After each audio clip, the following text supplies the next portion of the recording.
Solar Power International was founded as the catalyst for solutions in an evolving industry. We embarked on a journey, together, uninhibited by convention, poised, ready to seize the future. As Solar Power International, we diversified to accommodate emerging trends and complementary technologies.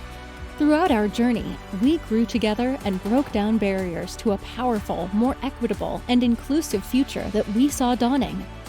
Solar will remain at the core of the work we're doing. That is who we are. We're the Solar Energy Industries Association. But I think for everyone in this industry recognizes their own businesses are changing, right? They're offering storage solutions, they're offering electric vehicle solutions, they're offering home management solutions. If they're a large-scale player, perhaps they're co-locating their solar farms with wind farms and really looking at the best solution for the customers. Our journey brought together many voices so we could speak as one industry, innovating together. It's about renewables, it's about zero and low carbon resources.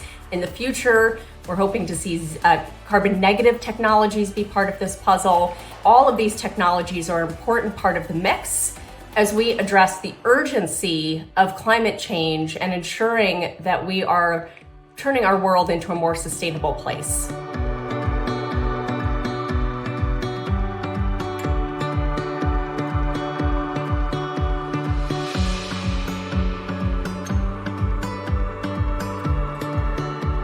We are evolving.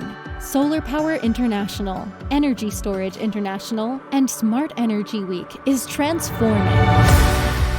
Welcome to RE+, renewing what's possible. RE+, bringing clean energy leaders together to expand business prospects, share best practices, and identify ways to advance the industry. RE+ reflects the clean energy industry's comprehensive transition towards a united, integrated, and decarbonized future. When we started the company, we had a little bit of difficulty raising capital and particularly getting believers within the energy industry. And the energy folks kind of thought, oh, residential solar, that's sort of a hobbyist, project, good luck with that. Solar as an industry, this renewable energy space has opportunity to create an amazing amount of needed change. And we will do that the best when we keep equity at the top of mind.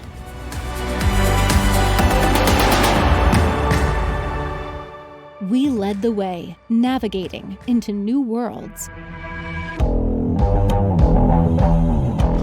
We have a lot of sunshine, and it's important that we take advantage of that. If we act to save the planet, we can create millions of jobs and economic growth and opportunity to raise the standard of living of almost everyone around the world. The conversations have gotten deeper, and honestly, we as, in my case, utilities, leaning more and more on technologies and decision making. So the pace of our technology deployments has grown, the pace of our program initiatives have grown.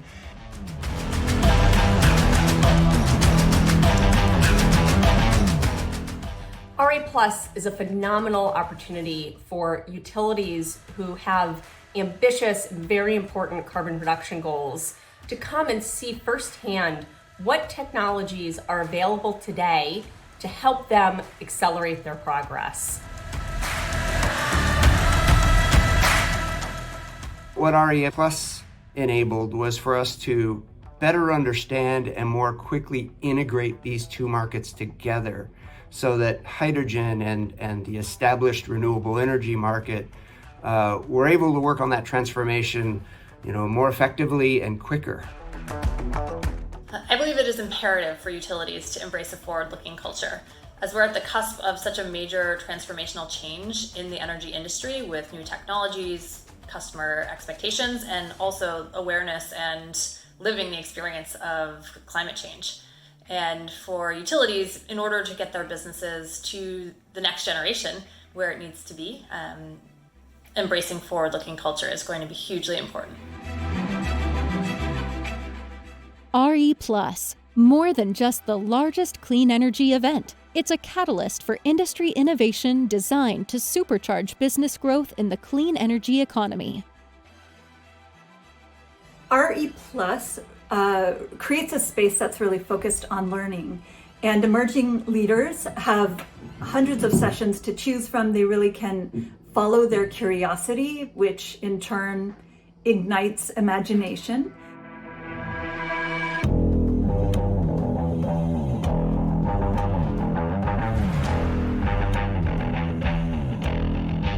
RE Plus, accelerating business growth by uniting and empowering the energy marketplace. So at SEIA, we think a lot about the Solar Plus decade, and that is because we recognize that one technology is not going to permeate all of our economy. It's going to be a solution set. And so as we think about Solar Plus and we think about RE Plus, it really is a recognition of how the clean energy economy is growing and how all of these technologies and business models and software solutions and energy conservation solutions work together.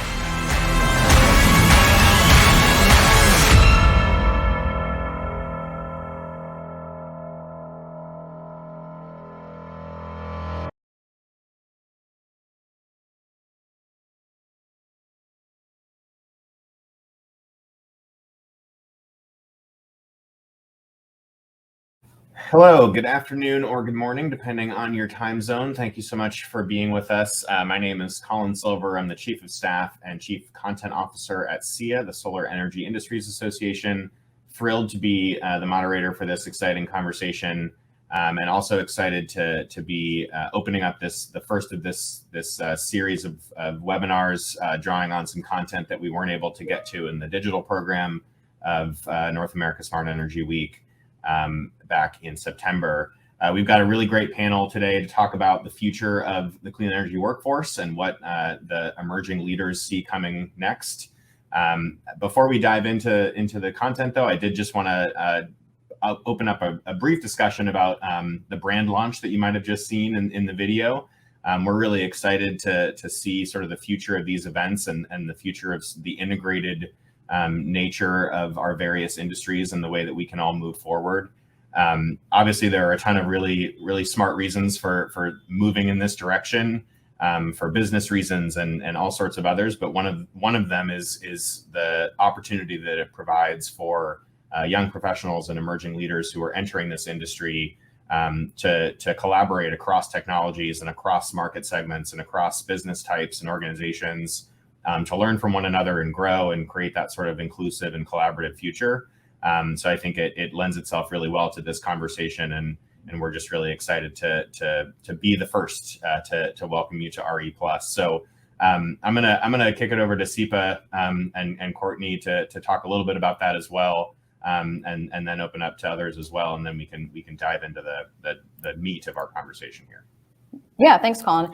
I mean, I think the RE Plus brand, it's exciting because it reflects the paradigm shift that's happening right now, and that's needed. You know, we are one industry that includes a lot of different technologies, solutions, stakeholders, and you know, if we come together and we do say we are one industry, you know, that's going to help with the pace and acceleration we need to solve our climate change risks, to meet our decarbonization goals, all of that.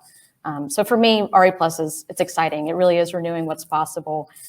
It's integrated, and it's sort of the future of this one industry.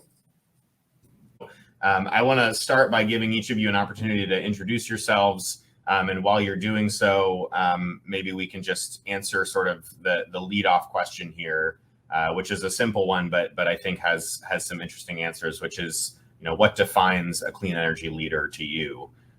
So I'll give each of you a chance to sort of talk about your background and who you are and what brings you this conversation, and then maybe reflect briefly on that sort of opening question, and then we can dive into the conversation. So Esther, why don't we start with you? Yeah, thanks, Colin. So as the Clean Energy Leadership Institute, CELI, was started in 2013, all volunteer, and we support professionals, so professionals in the clean energy ecosystem, working in utilities, policy, industry, you know, climate tech, also coming from advocacy and organizing organizations, nonprofits, supporting about 180 professionals across the country to not only grow their knowledge and skills in topics like policy, technology, deep decarbonization, finance markets, but also to dig deeper within themselves to articulate and bring their values into their work. And for me, this is the most exciting part, I think, about what CLI does is we're looking to support leaders who understand that what they're trying to do in building a new energy economy is not just the reaching the 1.5 degrees ambition, but it's also not repeating the harms of the energy systems of the past. So how do we reimagine? How do we actually support leaders to bring their full selves into the work in a way that when they become the CEOs or the heads of utilities, that they can set the agendas to actually create an energy economy that has equity at its center. And I think that's something that RE Plus is really looking to do too in bringing people together. Like, how do we move that part of the conversation forward? Awesome, thank you, Esther, and great to have your leadership here. So, Olivia, you wanna go next? Yeah, sure. Thank you, Colin. So I work for Vote Solar, and what our mission and our goal is really to combine that regulatory and that policy expertise to deliver change. And so I think when I'm thinking about clean energy leaders, what I need folks who are able to see the intersectionality of our work. We have some really lofty goals that we're trying to reach, but that everything is connected. So really getting to the root of our energy problem is acknowledging that we have to work together collectively. Solar, wind, all of us have to come together to produce the outcomes that we need to see. But I think also we have to really take a step back and think about what's at the root of our energy issue is this issue of class and race. Who has access? Who is getting connected? And if leaders aren't being holistic about thinking about things like transportation and housing and seeing really how those issues intersect, but also how we need to include different aspects of renewable energy, I think they're going to really miss the mark. So I think like intersectionality is something I really want to see from clean energy leaders going forward. Fantastic. Yeah, I think that speaks to the RE Plus brand as well. So I appreciate that. Miles. Hey everyone, I'm Miles. I'm one of the co-founders of Black Oak Collective, which is a newish organization. We're about a year old now, and we are a group of Black professionals and advocates dedicated to sustainability, and that really encompasses all sectors of the environment, but especially in the DMV area. And what do I guess, identify as a clean energy leader? I think, one, clean energy is a very unique industry because, a lot of the players, a lot of the people involved in the industry are already change makers, already going against the grain. And those who we define as leaders are also going against the grain and still, combating climate change as well as changing internally within our industry.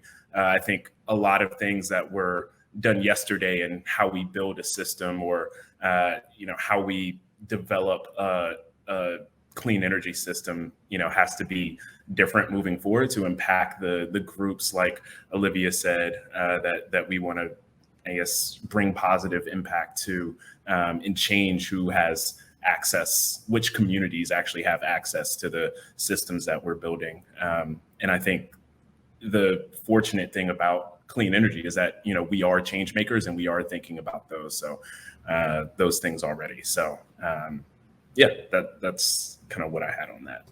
Yeah, that's great. Thank you, Miles. And last but not least, Courtney. So I'm Courtney Galatioto with the Smart Electric Power Alliance. And I work on our strategic partnerships. And I think following the thread of where this conversation has already gone, I believe that there is a holistic need. There are a lot of dots that need to be connected. And so day to day, it's like, where are those opportunities that are being missed? Where have they been historically overlooked? And I think you all have touched on everything that I think makes a good clean energy leader or a clean energy leader at all.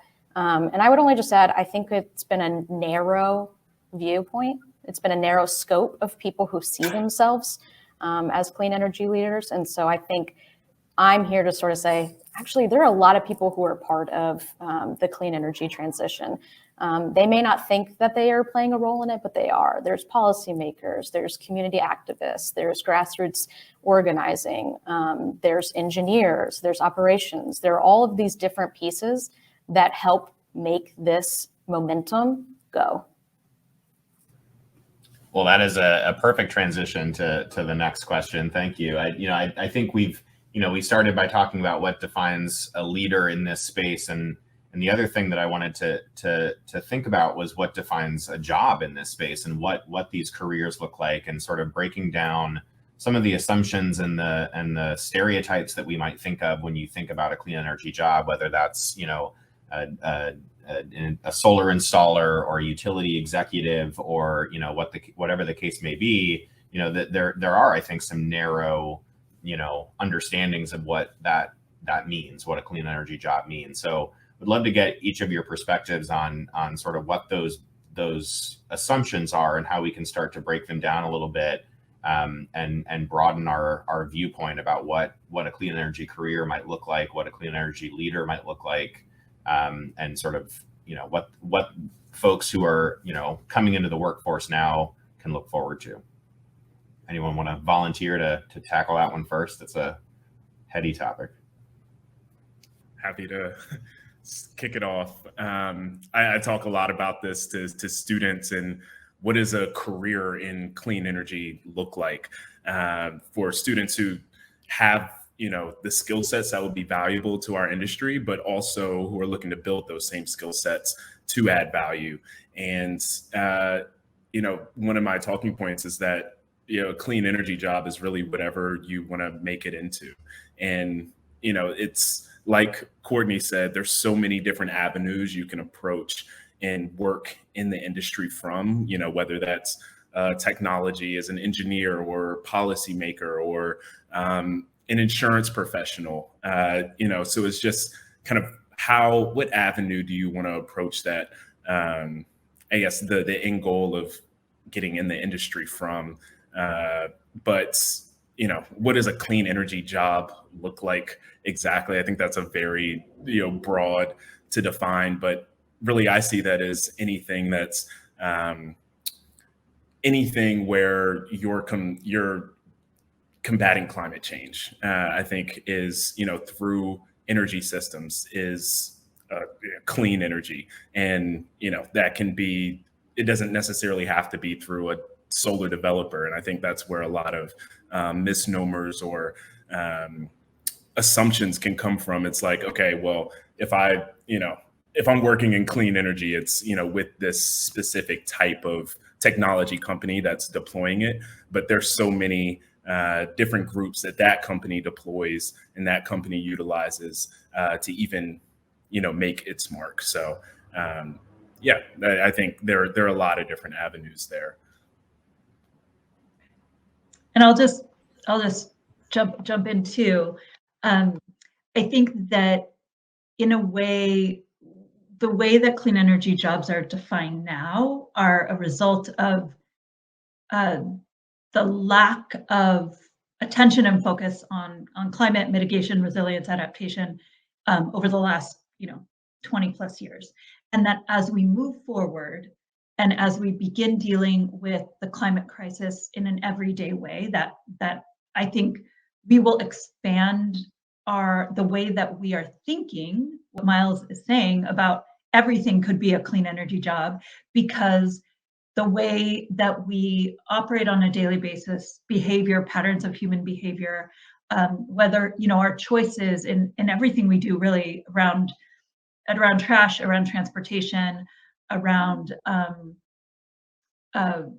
policy, big policy issues like healthcare and affordable housing, that all of these will be approached with the clean energy economic building mindset. And that I think that it's at the Clean Energy Leadership Institute, for example, we had 172 fellows who came through last year, and the variety of fellows and their options, what they did every day, I think really is an incredible range. So there are people working on affordable housing with city leaders to really impress upon city leaders to choose an approach that actually combines energy efficiency with building affordable housing. Or a woman started her own nonprofit to really bring more Latinx folks into the clean energy economy. All of these are clean energy jobs, and they may not be what the Bureau of Labor is counting as a clean energy job, but it absolutely is. I will say that for me, as a product of the Clean Energy Leadership Institute, as a fellow, it helped me overcome a little bit of my imposter syndrome of like, I don't work in clean energy. Like, I'm not a clean energy leader because I work in energy efficiency policy. And, I don't know, that doesn't really count. I'm not working at a tech startup. I'm not, doing solar installation. Sort of taking that and saying, wait a minute, but that is a significant part of the industry. And there are a lot of people like me who don't realize you are part of this. You are part of this industry. Yeah, and it doesn't necessarily matter which direction you come at it. Like you might come, to the clean energy space from a business development background, and this just happened to sort of be a job that you landed in. But that doesn't mean that, you can't sort of own that definition and come into that way. I really appreciate all of your comments. And Esther, I heard something in what you were saying that reminded me of Olivia, what you were mentioning at the beginning about sort of the intersectionality of these issues. And I don't want to put you on the spot, but I think there's something about the different issues that young people and that leaders in our generation are grappling with, that I think lends itself to expanding what we think of as a clean energy career. And that, if you're passionate about economic development or voting rights or social justice, that there is space for you to find that mission within the clean energy space or the climate space or whatever the case may be. I wonder if you had any sort of thoughts about how we can make sure that those things are tied together in a more significant way for the future. Oh yeah, I have thousands of thoughts on this. I came to this space completely unaware that it even existed. I did my law degree in criminal defense. Like, I had no intention of ever practicing or doing anything clean energy related. And it fell into my lap by chance. And as I got here and I did this work, I see the connections between what's happening in the criminal justice space and what's happening here in clean energy. And how are we taking those things and applying it here? Like, process and procedure is something that we talk a lot about in criminal justice, like giving people due process. How is that showing up in the regulatory space? Are we thinking about how community groups are entering this and participating in regulatory dockets? And so I think for myself, like, when we are looking at new clean energy leaders, pull them from everywhere. They can come from housing, they can come from healthcare, they can come from criminal justice, because no matter what, all of these things are connected and they all impact the individuals that we are trying to serve in some way. And if we are failing to make those connections and see that, look at a person holistically for everything that they come to us with. Folks come to us with energy burden challenge. They have healthcare challenges. They have challenges with transportation and their involvement in the criminal justice system. If we don't see how all of these things are linked together, we are really, truly missing the mark as clean energy leaders. And I think like that really hits on the intersectionality of it. Pulling us all in brings different perspective. It gives a different idea of how we can approach this and achieve our goals, especially if we're not hitting the communities that need to be hit the most. When we start pulling in folks from on the ground, those grassroots folks, that's a different perspective that hasn't, from what I've seen, been traditionally included in the renewable energy conversation. And that's how we create leaders. When we pull people up, that's how we make change that meets people where they're at and serves their needs. Yeah, well, couldn't have said that better myself. That's fantastic and inspirational. I appreciate that. I want to pivot a little bit to sort of talking about the expectations and the sort of the needs of our generation when it comes to the workforce and the organizations and the companies that we're finding ourselves in, and sort of, you know, what do we expect from our current leaders or our current organizations and companies and industries, and how do we sort of reconcile that with the status quo versus pushing for progress and change, and sort of, you know, do you see any disconnects between where young people are coming into the workforce today and the clean energy workforce specifically, and sort of, you know, any challenges that we're facing? Who wants to volunteer for that one?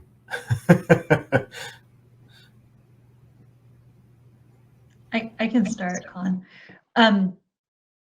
I think that we need to increase access exponentially to education around clean energy, jobs, right? The plethora. I think that we need to increase on-ramps. And I think that to your point, Olivia, I think we need to increase voices at the table from frontline communities that are experiencing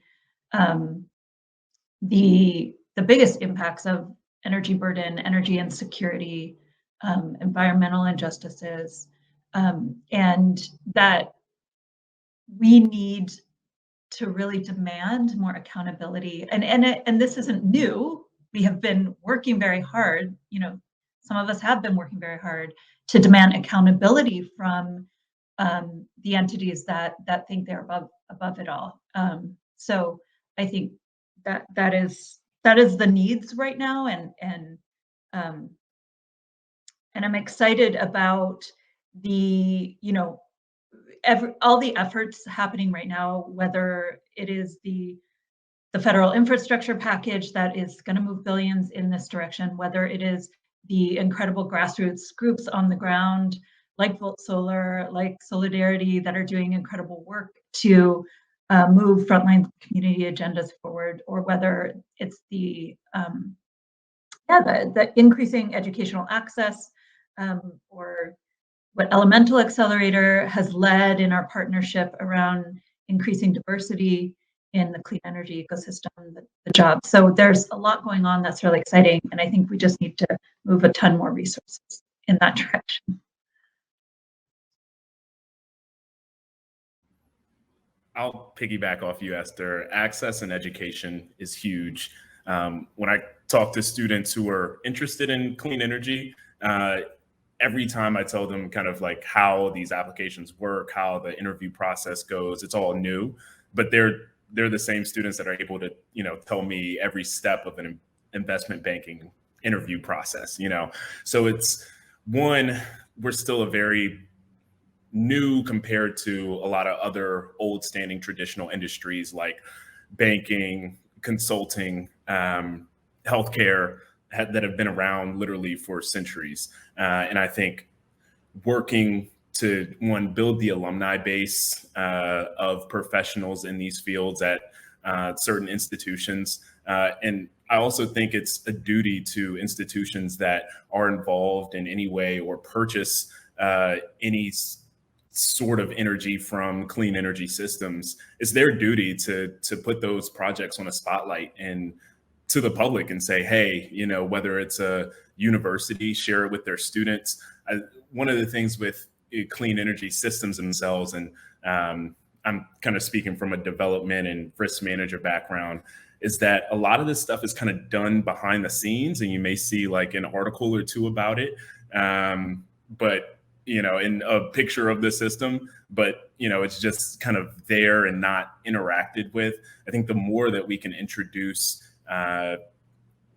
everybody, and especially communities of color, to get them more involved and aware of clean energy and taking advantage of programs that will help them, like some community solar programs.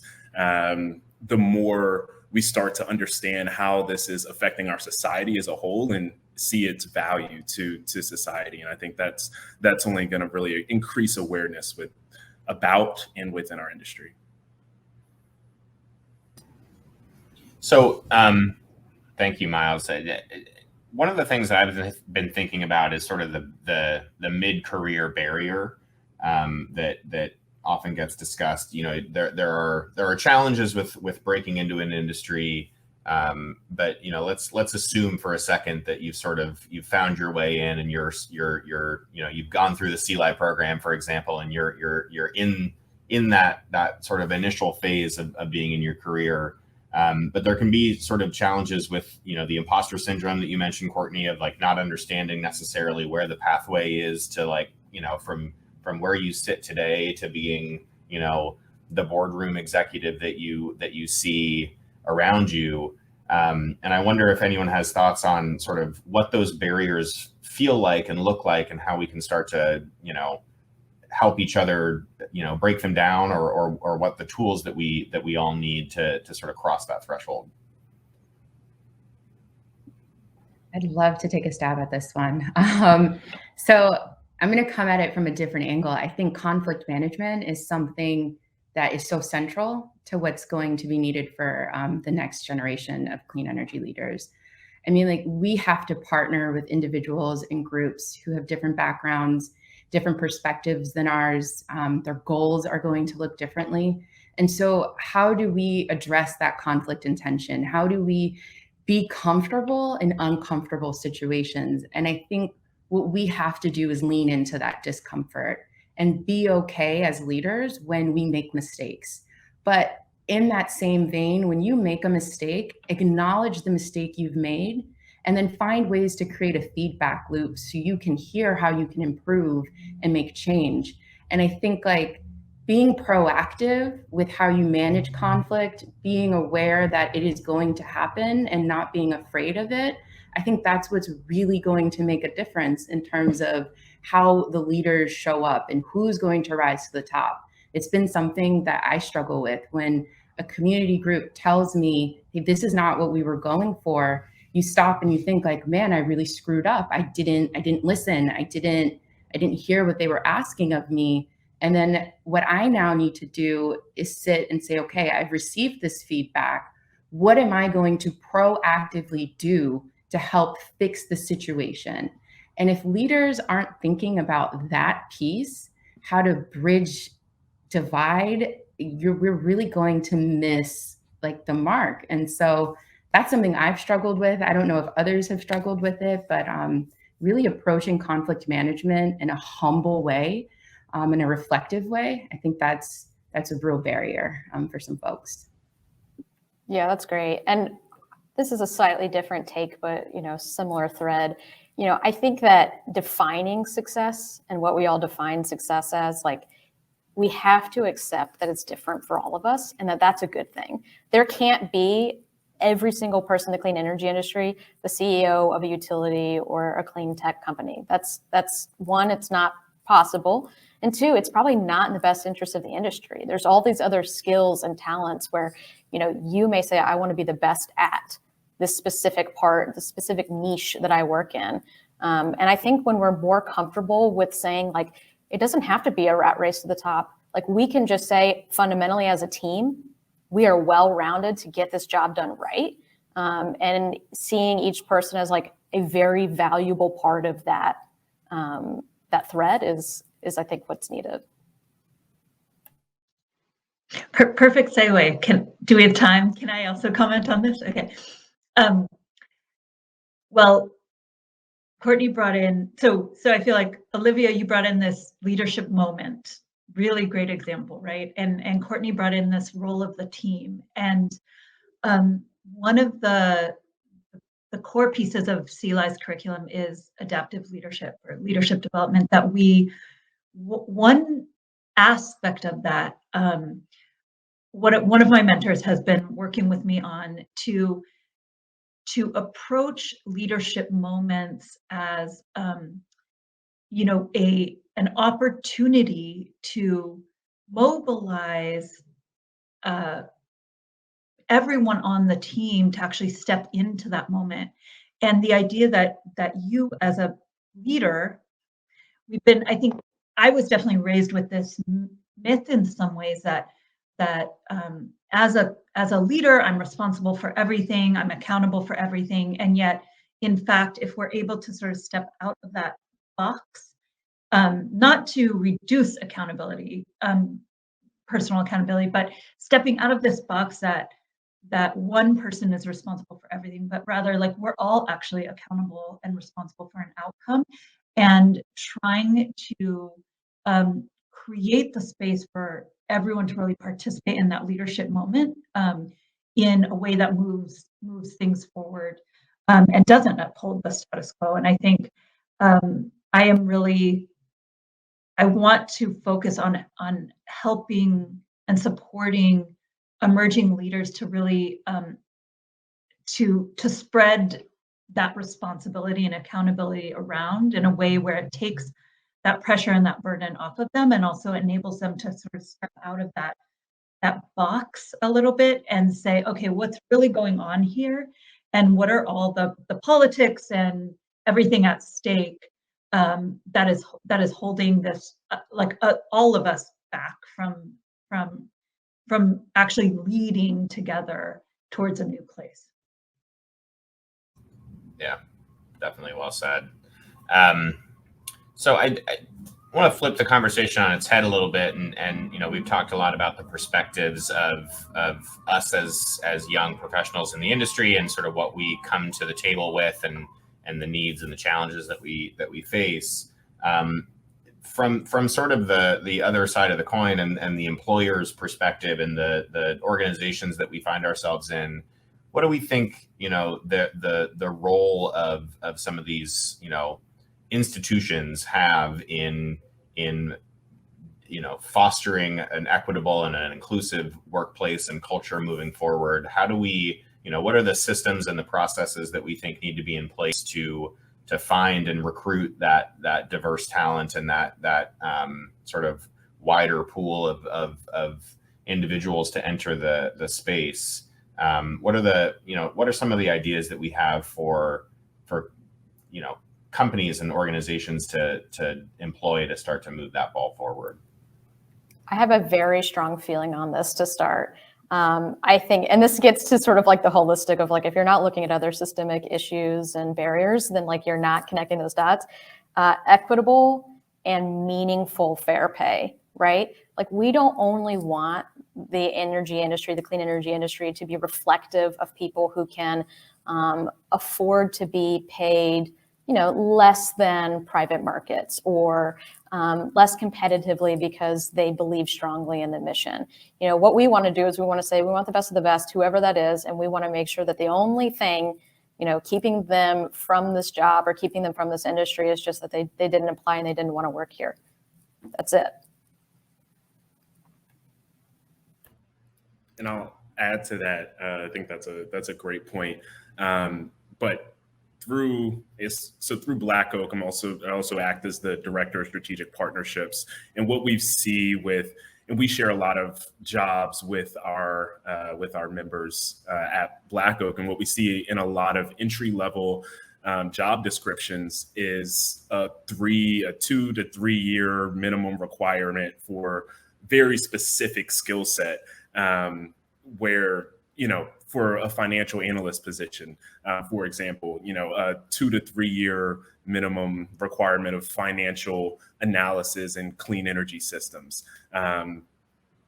No one's going to have that coming out of college, you know? So just setting the expectation that for these entry level positions, you know, let's expand our net and bring in someone who we can train, who we can trust, who we can mentor, who we can develop into the leader that we want to see, instead of hiring quick to fill a need and to just fill a skill set, because likely that person is going to come in and do things how they've been doing it instead of necessarily learning the general scope of what needs to be done and thinking of different avenues on how to do that one thing. And that's how we maximize innovation. And I don't think that's happening at a lot of places just because of a quick desire to fill a position really quickly and get someone who's done it before. And typically that's not the most diverse candidate, and a lot of times that's not the most the candidate that brings the most value to the organization. So I think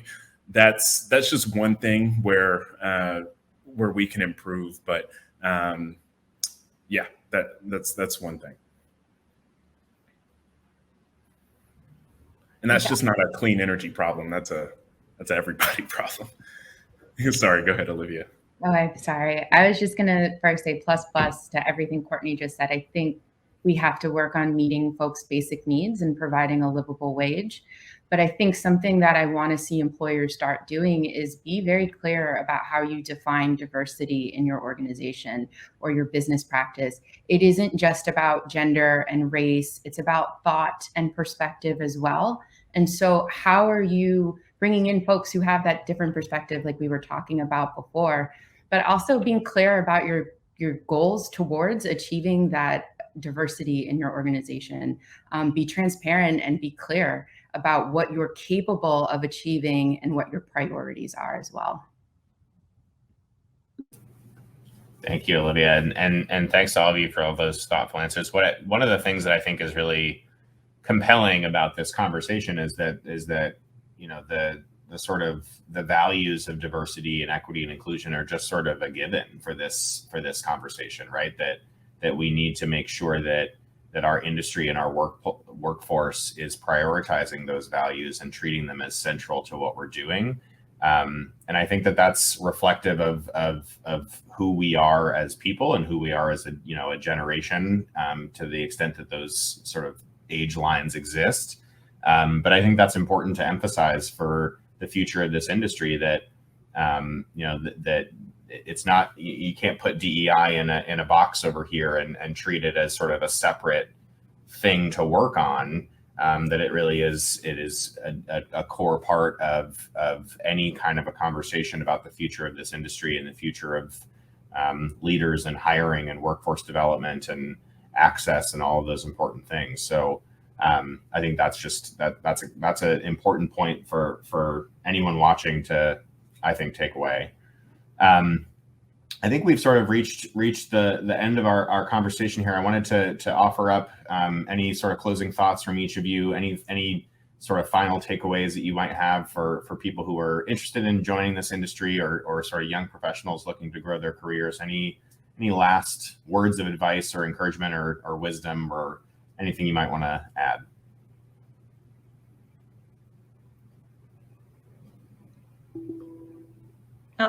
I'll jump in.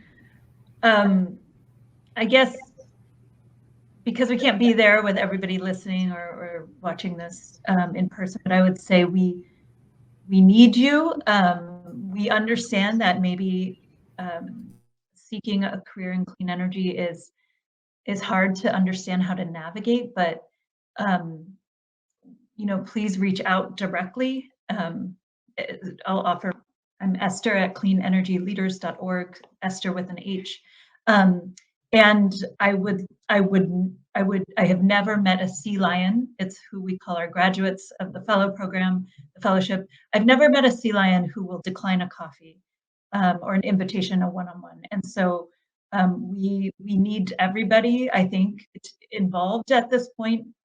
And we really want to work with any partner who wants to expand access to energy education and to the on-ramps into the ecosystem. That we need everyone, right? This is that the opportunities in this space are enormous, and the growth that we're going to see over the next, 5 weeks, much less 5 years, is just going to be, it's intense and it's exciting, and we need a lot of new and thoughtful voices contributing to the conversations and figuring out how we're going to forge this path forward. So I will say that, I'm sad that we couldn't have done this conversation in person in New Orleans this past September.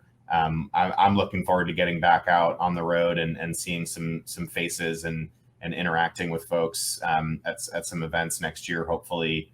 So I would encourage all of you watching at home to get your name badges ready, and we'll be excited to get back into the networking scene, to continue these important conversations and to get back into some of the growth that we've all been excited for. So thank you, Courtney, Esther, Miles, Olivia. Appreciate the time. And we will see you all soon, I hope.